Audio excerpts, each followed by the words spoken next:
Au XVIIIe siècle, le régime dominant en Europe est la monarchie absolue.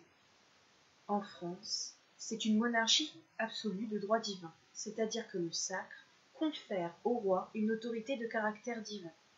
Par coutume, le roi est sacré à Reims. Il est considéré comme lieutenant de Dieu sur terre. Ainsi, son autorité est absolue et ne peut être contestée. Depuis 1774, Louis XVI est roi de France. Il exerce un pouvoir absolu. Il détient tous les pouvoirs. Il est le seul à émettre les lois. Il est la source de la justice et peut juger en dernier ressort. Il lève les impôts et peut emprisonner arbitrairement. Il peut censurer.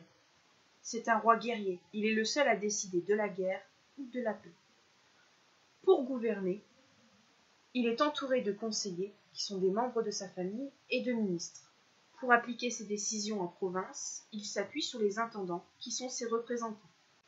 Cependant, son pouvoir est limité par les lois fondamentales du royaume qui sont issues de coutumes et qui fixent des règles qu'il doit respecter. La loi salique interdit aux femmes d'hériter du trône. Une loi fondamentale interdit la levée d'impôts sans le consentement de ses sujets. Il doit respecter également les privilèges de la noblesse et du clergé, les libertés des provinces, des villes et des corporations de métiers. Toutes lois décidées par le roi sont enregistrées par le Parlement, même si celui-ci peut les critiquer par des remontrances.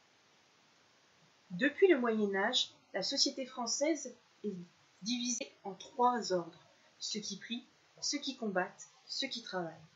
Le clergé et la noblesse font partie des ordres privilégiés. Le rôle de la noblesse est de donner son sang pour la France. Elle représente 2% de la population. Le rôle du clergé est de prier pour le salut des Français et encadrer les pratiques religieuses, soit 1% de la population. Le clergé et la noblesse ont des privilèges juridiques et fiscaux. Ils ne paient pas d'impôts directs. Le clergé reçoit un impôt, la dîme. Ces ordres privilégiés ont le monopole des charges et des emplois les plus prestigieux. Le tiers-État, qui représente 97% de la population, prend en charge le poids des impôts. Il a une composition variée et il existe en son sein de nombreuses inégalités sociales. Il est constitué d'une bourgeoisie de plus en plus instruite qui réclame une connaissance publique. Une partie de celle-ci parvient à intégrer la noblesse en achetant des charges anoblissantes. La bourgeoisie moyenne est composée d'artisans et de boutiquiers.